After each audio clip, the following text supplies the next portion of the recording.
Guys, अस्सलाम वालेकुम।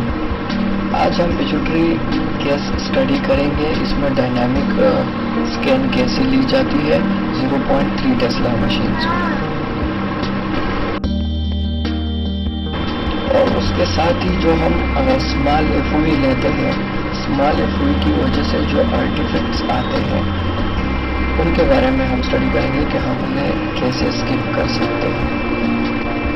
तो चलिए देखते हैं। सबसे फर्स्ट तो हम T2 एक्सियल, T1 एक्सियल और फ्लेयर एक्सियल, ये हमारे एक्सियल जो सीक्वेंसेस है इसमें सारा का सारा ब्रेन कवर होगा।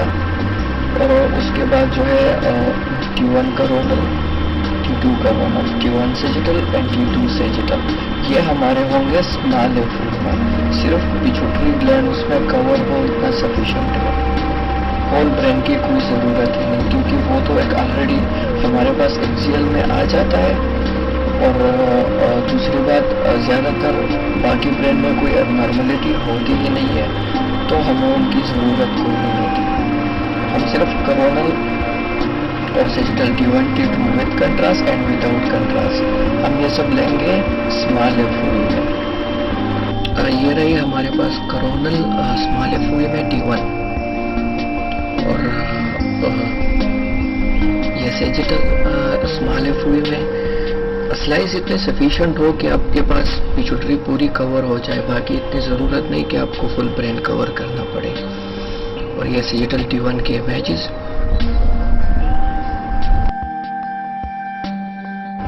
सिस्ट का साइज जो है, जो मैक्रो एडिनोमा है हमारे पास, इसका साइज काफ़ी बड़ा था, तो इतनी स्मॉल थिकनेस की फिर ज़रूरत नहीं रही, इसलिए मैंने स्कैन को 4 mm या 5 mm में सारी चलाई है, बिकॉज उसमें इतना स्मॉल होने की ज़रूरत नहीं थी। मैक्रो एडिनोमा था, स्कैनों में भी पता चल रहा था कि पिट्यूटरी में मास है।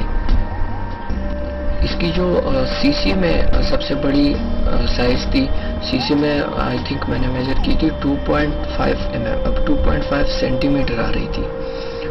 और ये हमारे पास T1 contrast sagittal, post contrast images है ये सेजिटल के।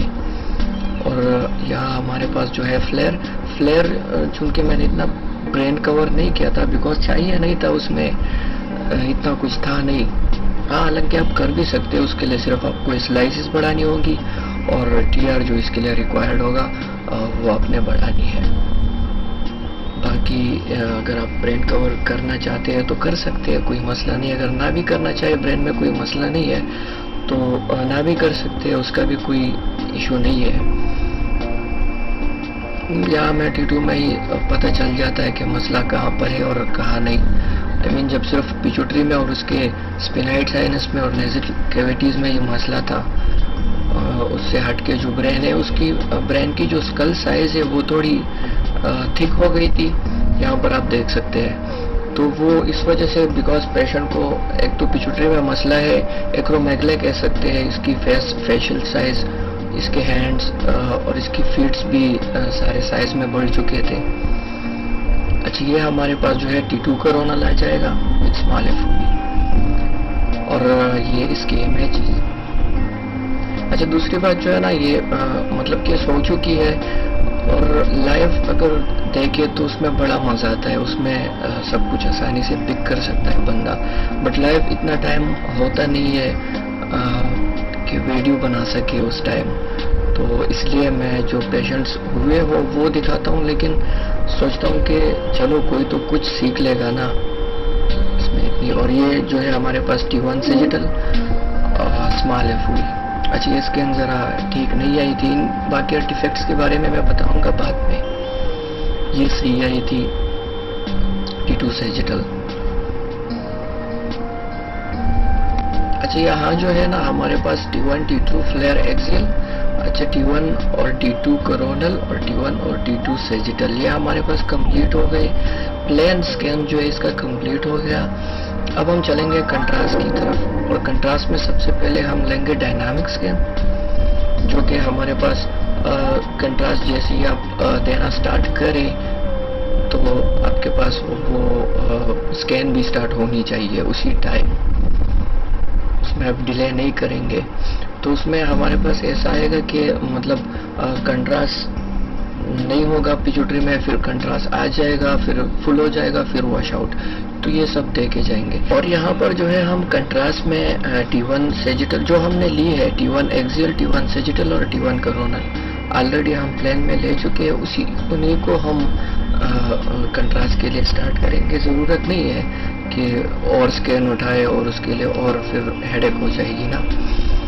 तो इसलिए जो हमने पहले प्लान में ली है उन्हीं को रिपीट करके विद कंट्रास्ट कर लेंगे।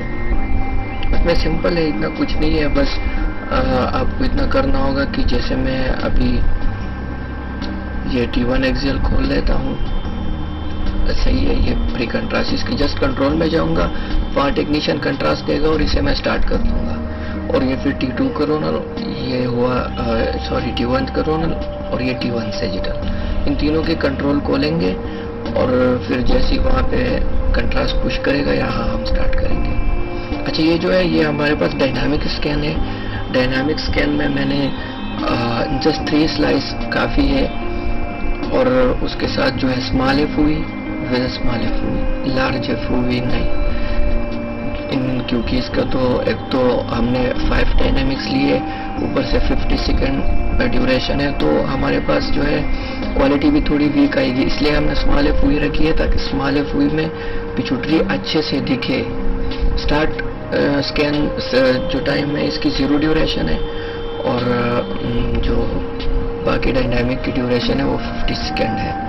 5 डायनामिक्स लिए हैं मैंने इसमें आप बढ़ा भी सकते हैं, 7, 8 जितनी भी आप, अगर डॉक्टर चाहे कि आप डिले इमेजेस प्रोवाइड करें तो उनको आप डिले भी दे सकते हैं 7 स्कैन्स में, 7 डायनामिक स्कैन्स में। बट अभी फ़िलहाल इतनी ज़रूरत नहीं है तो मैंने 5 स्कैन ही ली है। अच्छा, इसकी इमेजेस की बात करें तो इसकी ये स्कैन तो हो चुका है, तो मैं आपको जस्ट इसका दिखा देता हूँ इमेजेस कि इसमें कंट्रास्ट कैसी आती है। तो फर्स्टली आप देखेंगे तो 3 इमेजेस है हमारे पास, तो फर्स्ट 3 में हमारे पास कंट्रास्ट नहीं है, सेकंड 3 में थोड़ा सा आ चुका है, थर्ड में काफ़ी कंट्रास्ट आ चुका है, पिट्यूटरी पूरी भर चुकी है, जो मास है उसने पूरा एनहेंसमेंट किया हुआ है। और फिर फोर्थ और फिफ्थ जो फेज होती है इसमें, ये सारे फेजेस है, 5 फेजेस है डायनामिक के, जो मैंने वहाँ 5 स्कैन ली थी, ये सारे 5 फेजेस है। तो ये हमारे पास फिलहाल जो स्क्रीन पर शो हो रहे हैं 3 फेजेस है, फर्स्ट, सेकंड और थर्ड, और ये 4th एंड 5th, ये सारे फेजेस है। 5th में आप देखेंगे कि पूरा का पूरा जो मास है वो इनहेंस हो चुका है कंट्रास्ट से। फिर भी आप इमेजेस देख लीजिए एक बार गौर से कि कैसे जो कंट्रास्ट की होती है ना इमेज, डायनामिक की इमेज आनी चाहिए। डायनामिक स्कैन में जो है सिर्फ ये डायनामिक टैब ही इम्पोर्टेंट है। 5 डायनामिक स्कैन या 7 डायनामिक स्कैन के साथ 50 ड्यूरेशन, 40 ड्यूरेशन ये आप लगा सकते हैं।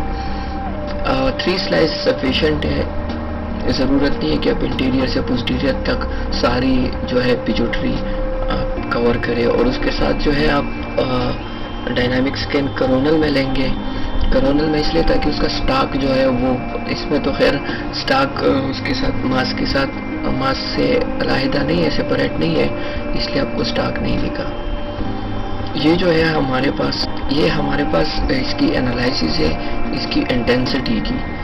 इस पर हम सबसे पहले तो एक इमेज उठाएंगे, जो हमने डायनामिक स्कैन ली है वही इसमें चलेंगे। डायनामिक स्कैन में पिट्यूटरी पर हम वो लगाएंगे ROI, और उसके बाद जो है हम ROI कॉपी करेंगे। ROI कॉपी करने के बाद इसको स्टार्ट करेंगे तो हमारे पास एक ग्राफ आएगा, उसकी इंटेंसिटी रेशो, इंटेंसिटी परसेंटेज और डिफरेंस, हम डिफरेंस कितनी है। नीचे जो है सारे हमारे पास इमेज नंबर होंगे, ये वाले सारे इमेजेस नंबर है, और उसके साथ हमारी जो इन्हेंसमेंट की एक ग्राफ बन जाती है कि इसमें डिफरेंस कितनी है फेजेस की, first phase, second phase, third phase, या इमेज वाइज भी कह सकते हैं कि फर्स्ट इमेज और सेकंड इमेज में कंट्रास्ट की कितनी डिफरेंस है इन्हेंसमेंट की। इमेजेस देख लेते हैं। सबसे पहले तो अच्छा ये एक T1 है, बाकी सारी T2। एक T2 एक्सियल, कोरोनल और सेजिटल। स्मॉल एफ में T2 एक्सियल और T1 एक्सियल के फुल ब्रेन कवर है। सेजिटल और कोरोनल बस सिर्फ पिट्यूटरी पर। अच्छा इसमें जो मसले हैं, इसमें एक तो स्पिनाइड में रिटेंशन सिस्ट आ रहा था, नेजल कैविटीज़ में भी सिस्ट थे, और पिट्यूटरी का तो अलग ही मैक्रोएडिनोमा था।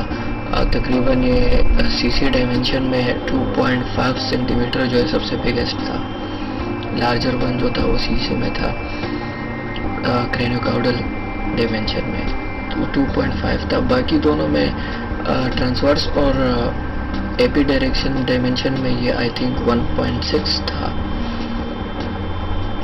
अच्छा ये हमारे पास सारे T1 है plane without contrast, axial, coronal और सेजिटल। ये हमारे पास प्री कंट्रास्ट के इमेजेस है, और हम देखेंगे पोस्ट कंट्रास्ट इमेजेस। अच्छा पोस्ट कंट्रास्ट,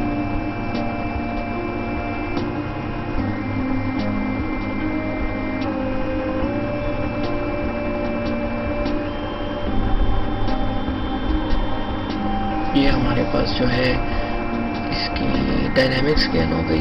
पोस्ट कंट्रास्ट में सबसे फर्स्ट जो है हम डायनेमिक ही लेते हैं, तो ये हमारे पास डायनेमिक स्कैन हो गई।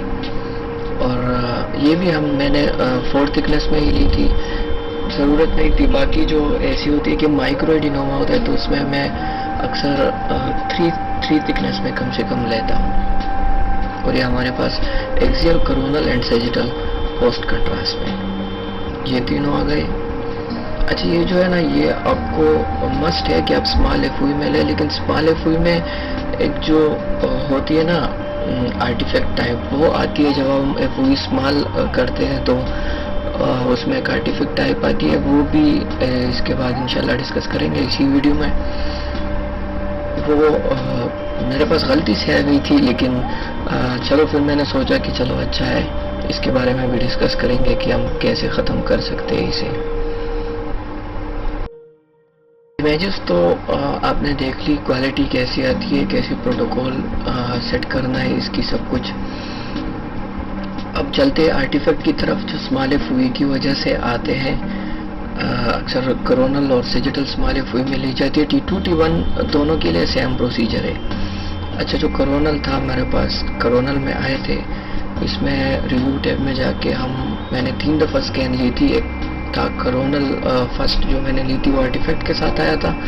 सेकंड दफ़ा जब चलाया तो प्री कंट्रास्ट, और थर्ड फोर्थ कंट्रास्ट। अच्छा इसमें जो आर्टिफैक्ट्स आ रही है ना, आप देख ले साइड, राइट साइड और लेफ्ट साइड में जो दोनों आर्टिफैक्ट आ रही है, ये स्मॉल एफ की वजह से आ जाती है। जब आप एफ को बहुत ज़्यादा स्मॉल रखते हैं उसकी वजह से आ जाती है। तो इसको हमें कैसे ख़त्म करना होगा, कैसे इसको स्किप करना है, तो सबसे पहले आप कोरोनल टैब में जाएंगे और उसके साथ मैट्रिक्स में जो एंटी अलाइजिंग है, इसको अगर ऑफ करेंगे तो वो आर्टिफैक्ट आएगा। फिर आप स्मॉल एफ नहीं रख सकते, एफ को लार्ज करना पड़ेगा। लेकिन अगर आप स्मॉल एफ रखना चाहते हैं तो इसको मैनुअल करके टाइम और रेस्ट दोनों में इसको चलाइए। इस सेटिंग के साथ आप चलाएंगे तो फिर स्मॉल एफ में आपके पास वो आर्टिफैक्ट नहीं आएंगे। आपके पास इमेज कुछ इस तरह आएगी, बिल्कुल भी थोड़े से भी आर्टिफैक्ट नहीं होंगे उसमें। ये देख लीजिए आप, बिल्कुल ठीक ठाक वो एरिया जो है वो कट हो चुका है, जो एरिया आप एफ से बाहर है। इसके बाद आप सेम सेटिंग में ही पोस्ट कंट्रास्ट चलाएंगे और यहाँ तक ही वाइंड अप पिट्यूटरी प्रोटोकॉल का। इंशाल्लाह पिट्यूटरी प्रोटोकॉल में अब तो कोई और मसला नहीं होगा। इंशाल्लाह डायनेमिक स्कैन जो है ये मैं लाइव करके भी आपको दिखाऊंगा कभी टाइम मिला तो। तब तक के लिए अल्लाह हाफिज, अपना ख्याल रखिएगा। इंशाल्लाह नेक्स्ट मिलेंगे इसी तरह इंटरेस्टिंग वीडियो के साथ।